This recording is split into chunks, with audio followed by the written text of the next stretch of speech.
저희가 지난 시간에 6월절에 대해서 이야기했었죠. 그래서 9장 전반부는 6월절에 대한, 그리고 두 번째 6월절에 대한 이야기였고, 9장 후반부에서부터 이제 10장 전체 내용은 이스라엘이 가나안으로 본격적으로 떠나는 준비를 다 마친 후에 이제 이동하는 내용들로 이제 채워지게 됩니다. 이스라엘이 이동할 때 하나님이 몇 가지 규칙을 정해 주세요. 성막 위로 구름이 떠오르면 이동을 시작합니다. 구름이 멈추는 곳에서는 이동을 그치고 거기서 장막을 칩니다.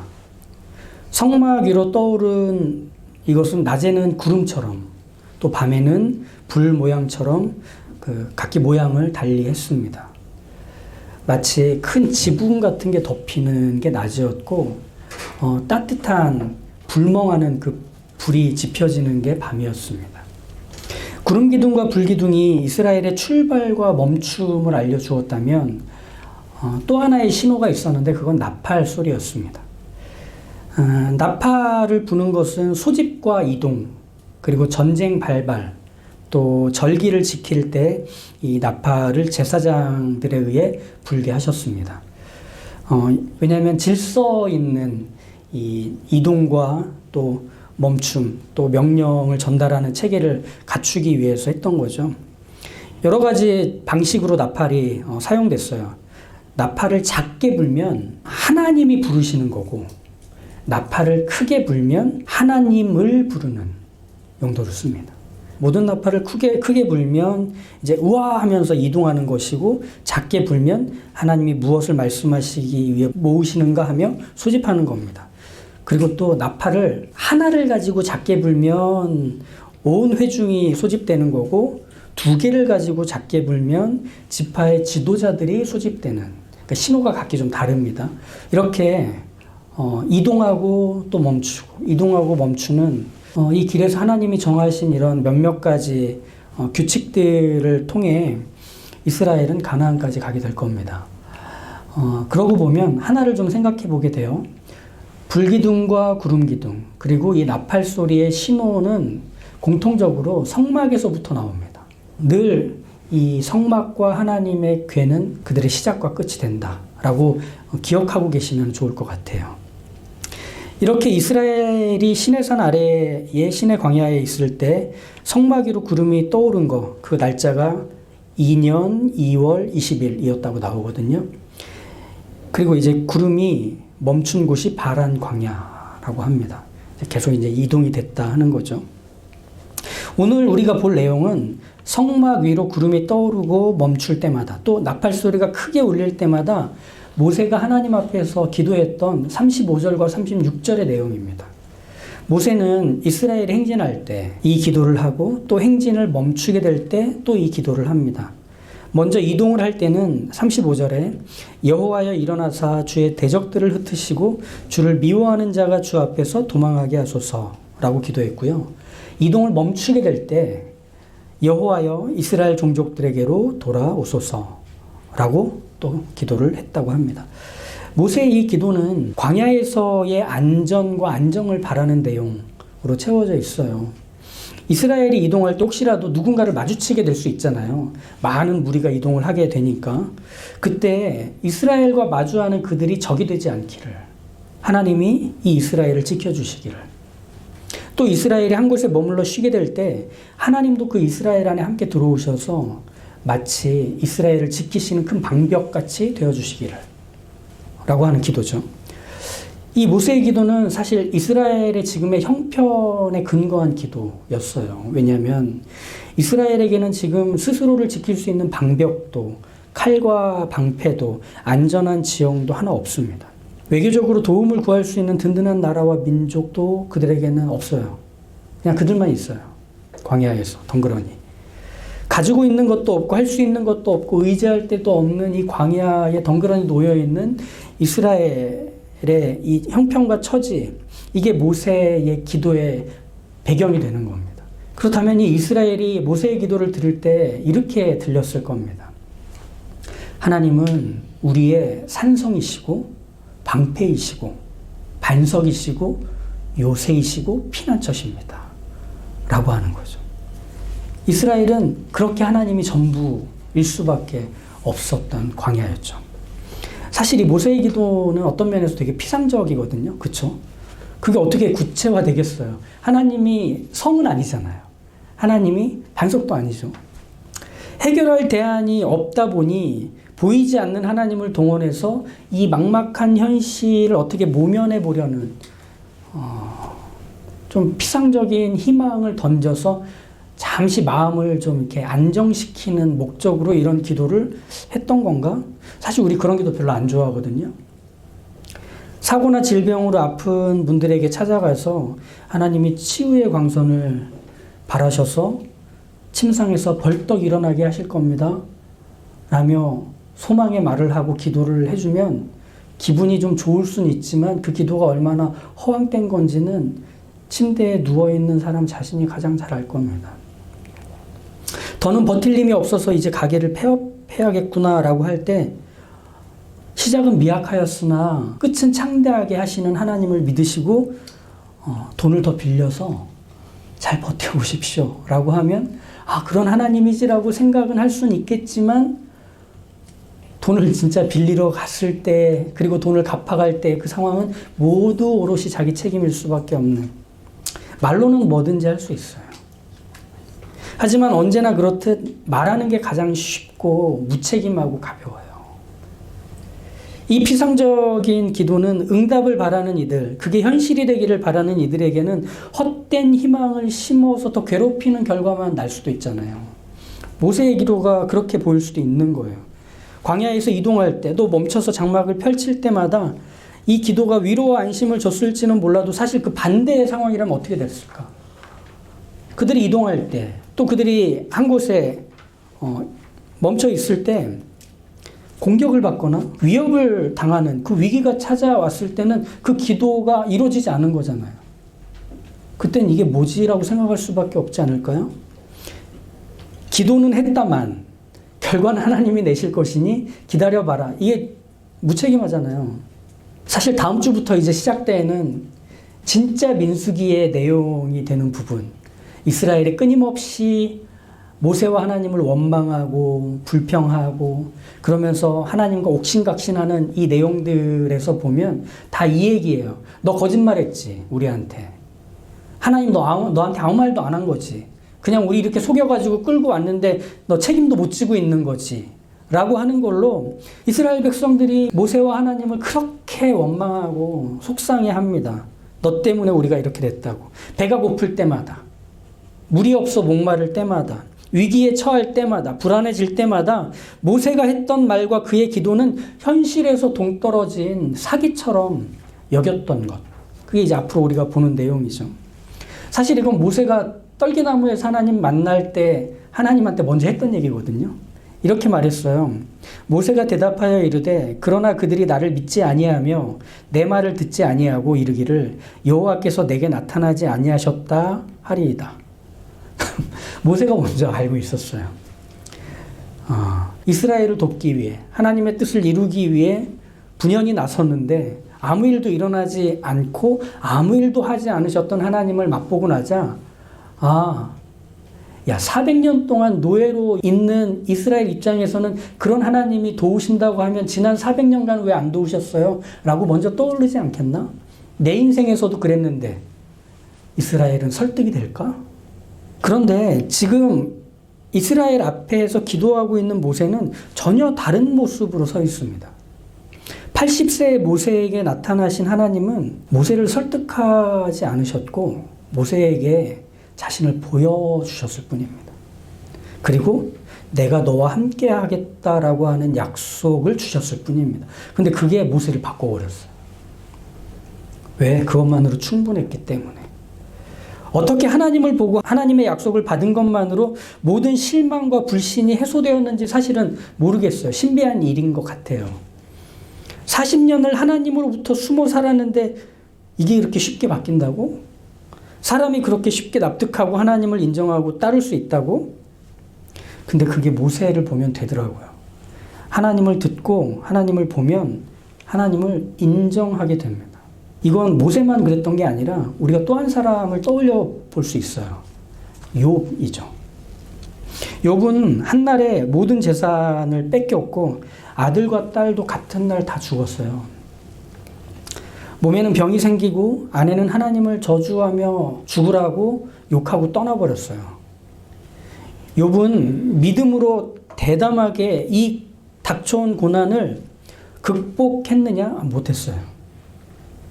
오히려 하나님께 왜 저를 태어나게 하셨느냐고, 엄마 뱃속에서 그냥 죽게 하시지, 왜 침 삼킬 틈조차 주지 않으시고, 왜 모든 사람의 비난과 원망과 비웃음의 화살이 날아올 때 관역으로 삼게 하시느냐고 하나님 앞에서 토로하고 스스로를 비참해하고 있던, 하나님 제가 미우세요? 하나님 저한테 왜 이러세요? 라고 했던 욥이었습니다.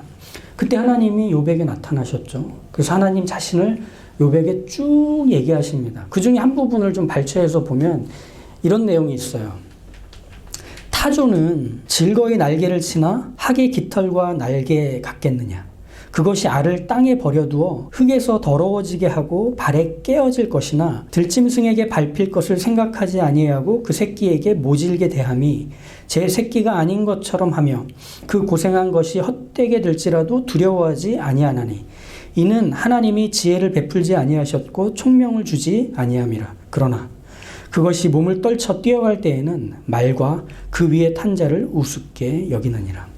자기 알을 땅에 버려둬서 이 뜨거운 모래에 알이 익어버리게 되도록 방치하는, 또 사람들이 지나가다가 또 짐승들이 지나가다가 발에 치이거나 물어서 깨질 수 있는 가능성을 전혀 염두에 두지 않고 그냥 뽕 하고 알을 낳아서 그냥 던지고 가는, 이게 타조의 본성이래요. 자기 새끼인데도 너무 모질고 무정하게 방치하는 이유는 하나님이 타조에게 모성을 주지 않았기 때문에 그렇다고 합니다. 모성애와 총명함이 없는 타조 눈 보신 적 있으세요? 그 맑고 영롱하며 아무 생각 없어 보이는 눈이 있잖아요. 왜 그런 타조를 만드셨지? 타조의 새끼로 태어나는 건 정말 비참하고 안타까운 일이겠구나 라는 생각이 금방 들죠. 그런데 하나님은 타조를 만드신 이유를 이렇게 말씀하셨다는 거예요. 타조가 몸을 떨쳐 뛰어갈 때는 말과 그 말 위에 탄 자를 우습게 여긴다. 타조를 창조하신 하나님의 이유는 타조만이 보여줄 수 있는 달릴 때의 힘차고 우아한 그 활력, 그것을 모든 존재들 앞에서 드러내고 싶었다라고 얘기하십니다. 하늘을 날지는 못해도 달릴 때만큼은 타조는 타조만이 내놓을 수 있는 아름다움을 보일 수 있기 때문에. 이런 하나님의 뜻에 과연 누가 설득이 되냐는 거예요. 그런데 정말 눈앞에서 타조가 달리는 걸 보면 경탄할 수밖에 없어요. 그 두꺼운 두 다리로 땅을 박차면서 달려갈 때 그 모습이란 장관이죠. 그저 바라만 보면서 탄성을 지르고 입을 다물 뿐입니다. 상식과 경험, 도덕을 들이밀어도 이해할 수 없는 하나님의 뜻은 보면서 아는 겁니다. 욥의 고난에 대한 하나님의 말씀은 분명해요. 너희는 나의 뜻, 내가 하는 일 몰라. 그저 내가 한 일들을 보게 될 때 받아들일 뿐이야. 인정할 뿐이야. 그래서 욥은 그 하나님을 전부 소개받은 후에 이렇게 말할 수밖에 없었습니다. 욥이 여호와께 대답하여 이르되 주께서는 못하실 일이 없사오며 무슨 계획이든지 못 이루실 것이 없는 줄 아오니 무지한 말로 이치를 가리는 자가 누구니이까. 나는 깨닫지도 못한 일을 말하였고 스스로 알 수도 없고 헤아리기도 어려운 일을 말하였나이다. 내가 말하겠사오니 주는 들으시고 내가 주께 묻겠사오니 주여 내게 알게 하옵소서. 내가 주께 대하여 귀로 듣기만 하였사오나 이제는 눈으로 주를 배웁나이다. 감히 하나님을 안다고 여겼던 욥의 모든 생각, 그리고 그의 경험, 그의 지식들, 이것이 하나님을 보고 확인하자 하나님과 동떨어져 있다는 걸 인정할 수밖에 없었고, 하나님은 나의 생각과 판단보다 훌쩍 뛰어넘은 그 영역에서의 하나님이라는 걸 받아들여야만 했던 걸 욥이 알고 하나님 앞에서 승복하는 장면. 그저 두 손을 드는 거죠. 모세도 그 경험을 했던 겁니다. 하나님을 보자. 그래서 하나님을 인정할 수밖에 없었고 그분이 맞다는 걸 받아들이는 것을 모세는 계속해서 경험을 하죠. 그리고 이걸 이스라엘이 동일하게 경험하기를 바랬던 겁니다. 이동과 정지 때마다, 다시 말하면 가나안에 가기 전까지 겪게 될 모든 이스라엘의 일상은 하나님의 뜻과 그분의 약속을 실행하시는 현장이 될 거라는 걸 모세는 알았던 거예요. 왜냐하면 하나님은 이스라엘이 하나님이 되시고 이스라엘을 하나님의 백성이 되게 하시겠다는 약속을 성취하는 게 이게 전 가나안까지 가는 과정이 될 거기 때문에, 그것만 경험할 거기 때문에. 그러니 하나님의 약속은 어떤 상황에서도 반드시 성취가 되는 겁니다. 이스라엘이 광야에서 먹을 게 없고 마실 물이 없어도 성취가 되는 겁니다. 이스라엘이 사나운 적군을 만나고 악랄한 선지자에게 저주를 받아도 반드시 성취가 되는 겁니다.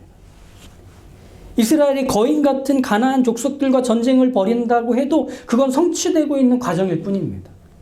그때마다 이스라엘은 뭘 해야 되느냐 하면 내가 알고 있는, 그리고 내가 확신했던 모든 방식과 지식과 이해를 계속 포기하고 접는 일을 반복해야 합니다.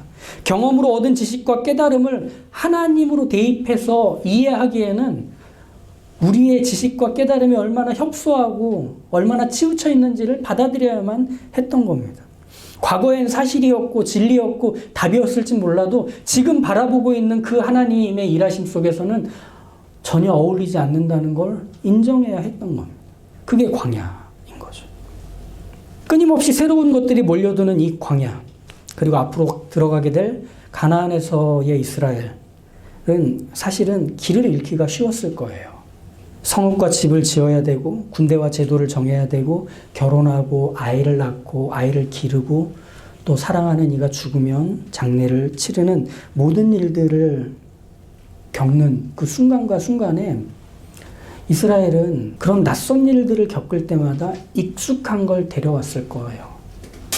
그 익숙한 게 뭘까요? 애굽이죠. 400년 가까이 살아왔던 그 익숙한 애굽의 모든 방식과 제도들은 그들을 잠식하고 있었습니다. 그래서 복사해서 붙이는 게 광야고 복사해서 붙이는 게 가나안이 될 수 있었던 거죠. 우리도 그렇거든요.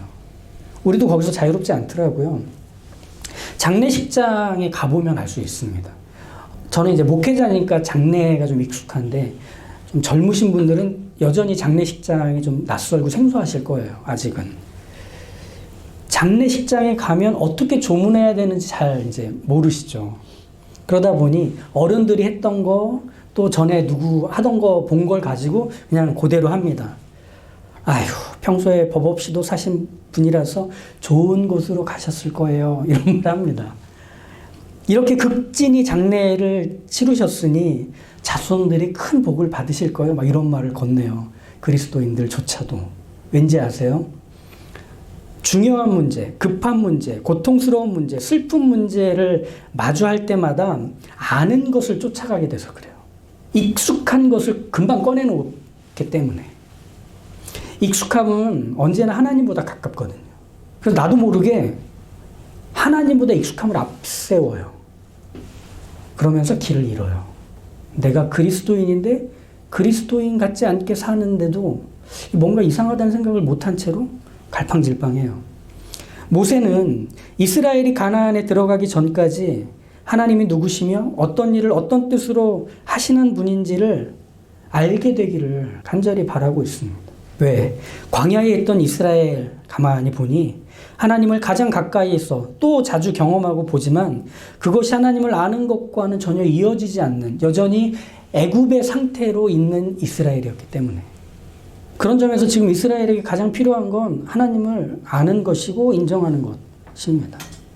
이스라엘은 지금 하나님이 어떻게 당신의 약속을 성취하고 그 성취하시는 방식이 이렇게 일하는 건지를 계속 봐야만 돼요. 그리고 그 보는 자리에서 자신들에게 익숙한 것들을 내려놓고 하나님의 그 낯설고 새로운 것들을 계속 받아들이며 그걸 쫓아갈 수 있어야 돼요. 그게 광야여야만 했던 거죠. 모세는 바로 이 내용을 품고 하나님을 향해 또 이스라엘을 위해 기도했던 겁니다. 그러면서 35절과 36절을 다시 한번 보면 이렇게 되는 거예요. 이스라엘이 구름이 성막위로 떠올라서 이동을 하게 될 때 모세가 하나님을 향해 앞장서시기를, 그래서 주의 대적들을 치시고 하나님을 미워하는 자들을 하나님이 막아서시기를, 그러면 자신들이 그 다음으로 보게 될 사람들은 하나님의 대적이 아닌 거예요. 하나님을 미워하는 사람들이 아니게 되는 거예요. 그런데도 여전히 내 원수 같고 내 대적 같고 하나님을 정말 미워하는 사람들을 만나게 되잖아요. 그때는 어떻게 해야 되죠? 그건 믿음으로 하는 것이었던 거예요. 되게 힘든 광야 생활은 바로 그런 장면들에서 나타나는 겁니다. 이후에 우리가 보겠지만 가나안을 정탐하고 돌아왔던 12명의 정탐꾼 중에 10명이 가나안에 관한 정보를 이스라엘에게 말해줍니다.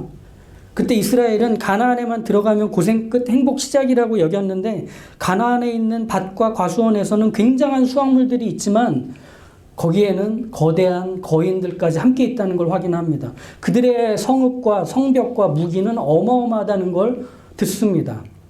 그러면서 이스라엘이 보인 반응이 뭐죠? 하나님이 우리를 죽이려고 이곳에 보냈구나. 우린 그들에 비해서 메뚜기가 되고 우린 그들의 밥이 될 거야. 우리 여기서 다 죽는 거야. 이렇게 원망하며 스스로 무너지잖아요.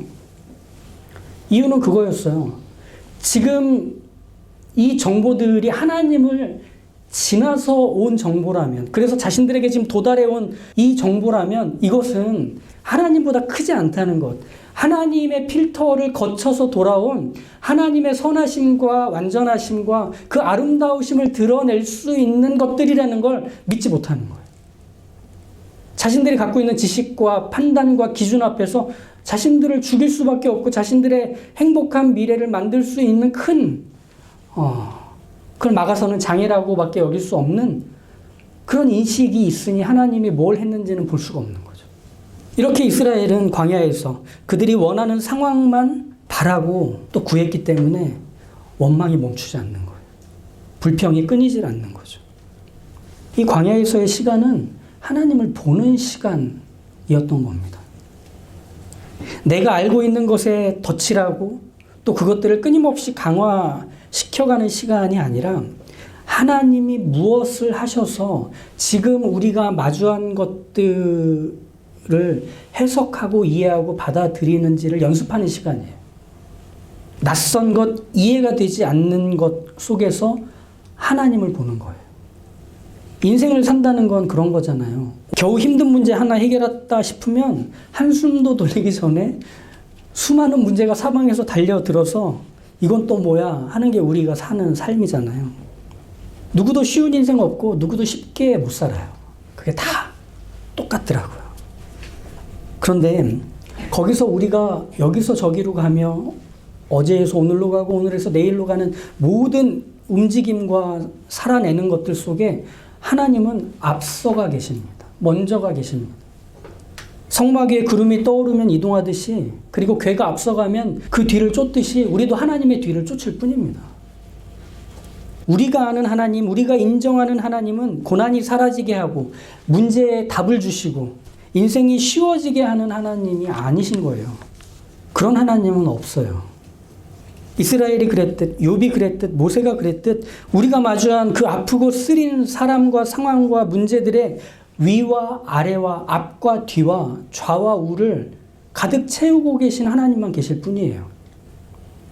우리가 해야 할 일은 하나님이 앞서 일하시고 계시기에 우리가 살아서 지금 그분을 쫓으며 움직이고 있다는 것을, 그리고 그분이 하신 일들이 결국 지금 우리에게 도달한 것임을 인정하고 믿으며 그분의 등을 보며 가는 것입니다. 어떤 문제에도 어떤 일들에도 어떤 고난에도 하나님이 앞서 계심을 인정하고 보기로 하는 거죠. 예수님이 겟세마네 동산에서 내려오셨을 때 가룟 유다가 데려온 대제사장의 종들 이제 예수님을 붙잡아서 데려가려 합니다. 그때 우리의 베드로가 예수님을 지킨다면서 말고의 귀를 숭덩 잘라버립니다. 그때 예수님께서 베드로를 향해 말씀하시죠. 이에 예수께서 이르시되 내 칼을 도로 칼집에 꽂으라. 칼을 가지는 자는 다 칼로 망하느니라. 너는 내가 내 아버지께 구하여 지금 12군단 더 되는 천사를 보내시게 할 수 없는 줄을 아느냐. 내가 만일 그렇게 하면 이런 일이 있으리라 한 성경이 어떻게 이루어지겠느냐 하시더라. 베드로를 비롯한 예수님의 제자들은 지금의 이 상황에서 보고 싶었던 하나님의 일하심이 있었습니다.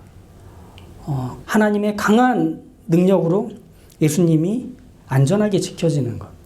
그래서 예수님을 거부하는 이들을 처단하시고 예수님에게 위협을 가하는 모든 상황들을 하나님이 직접 수습하시는 것. 하지만 예수님이 직접 나서셔서 제자들을 그런 생각으로부터 차단하십니다. 아니, 지금 상황을 단번에 역전시킬 천사 군대를 파견해달라고 하나님께 구하면 우리야 편하지만 그게 하나님의 뜻이라고, 그게 하나님으로부터 오는 하나님의 일하심의 결과라고, 그렇게 일하시는 하나님이 아니라는 걸 예수님이 아신 거죠. 하나님은 하나님의 일을 하실 뿐이라는 것도 예수님이 알고 계신 거죠. 그게 설령 하나님 아버지가 당신의 독생자를 고난받아 십자가에 죽게 내버려 두시는 일일지라도 이게 예수님이 보여주셨던 하나님의 일하심을 앞세워 사는 모습이었잖아요. 우리도 그래요. 우리도 그래요. 우리의 눈과 마음에 도달하는 벌어진 일들, 문제들, 상황들 견딜 수 없이 아프고 힘들어요.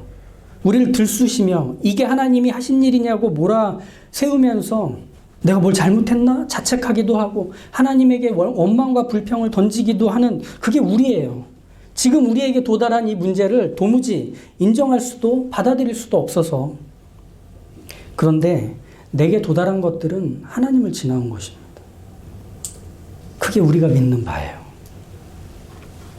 사도 바울이 했던 그 말, 여러 계시를 받은 것이 지극히 크므로 너무 자만하지 않게 하시려고 내 육체에 가시 곧 사탄의 사자를 주셨으니 이는 나를 쳐서 너무 자만하지 않게 하려 하심이라. 이것이 내게서 떠나가게 하기 위해 내가 3번 주께 간구하였더니 나에게 이르시기를 내 은혜가 너에게 족하도다. 이는 내 능력이 약한 데서 온전하여짐이라 하신지라. 하나님께로부터 온 것이 우리에게 충분하답니다. 하나님께로부터 오는 것, 하나님을 거쳐간 것, 하나님이 준 것은 하나님이 베푼 사랑이고 하나님의 선하신 통치와 지배 아래에서 그것들은 자신들의 역할을 그저 할 뿐이라는 것. 이것이 하나님이 우리에게 주시는 그 선하신 사랑과 은혜의 내용이 된다는 겁니다. 우린 바로 이 하나님을 믿고 삶으로 승복하며 살아가도록 부름받습니다. 똑같이 세상에서 살아가는 모습과 달리 보이지 않는다 해도 우리에게서 벌어지는 일들은 하나님을 지나온 일들임을 기억하셨으면 좋겠습니다. 그게 아무리 힘겹고 우리를 무너지게 하며 이가 갈릴 만큼 괴롭고 고단해도 거기에 하나님의 흔적이 있습니다. 하나님을 지나온 것이 만들어주는 하나님의 것을 만들어가는 과정에 필요한 역할들을 하고 우리 인생에서 충실히 수행한 후에 사라질 것입니다. 우리는 그렇게 하나님의 흔적을 하나씩 하나씩 채워가며 우리의 삶의 모양을 완수해 갈 것입니다. 그것이 하나님의 사람으로 커가게 하시는 하나님의 선하고 신비한, 우리는 단번에 이해할 수는 없지만 하나님의 뜻을 믿은 자들만이 맛볼 수 있는 기쁨과 즐거움일 것입니다. 그러니 하나님이 일하시는 그 모든 것들을 우리의 눈과 귀로 볼 수 있기를, 들을 수 있기를, 그리하여 마음에 또 영혼에 도달할 하나님의 하나님 되시는 것을 끊임없이 경험할 수 있게 되기를 주님의 이름으로 축복합니다. 기도하겠습니다. 하나님을 찾는 자들이 오직 하나님으로 말미암아 기뻐하고 즐거워하는 일이 약속되어 있음을 믿습니다. 우리는 누군가와 비교해서 나은지 못난지를 따져가며 제자리에 멈춰선 인생이 아니라 하나님의 약속이 앞서가고 우리가 그 하나님을 쫓도록 부름받은 인생입니다. 하나님이 그 약속을 성취해 가시는 자리 그 다음에 우리의 삶이 따르고 있으니 지금 우리에게 도달하는 모든 일들, 관계들, 문제와 질문들, 또 상황과 형편들은 하나같이 하나님을 지나온 것임을 알게 하여 주십시오.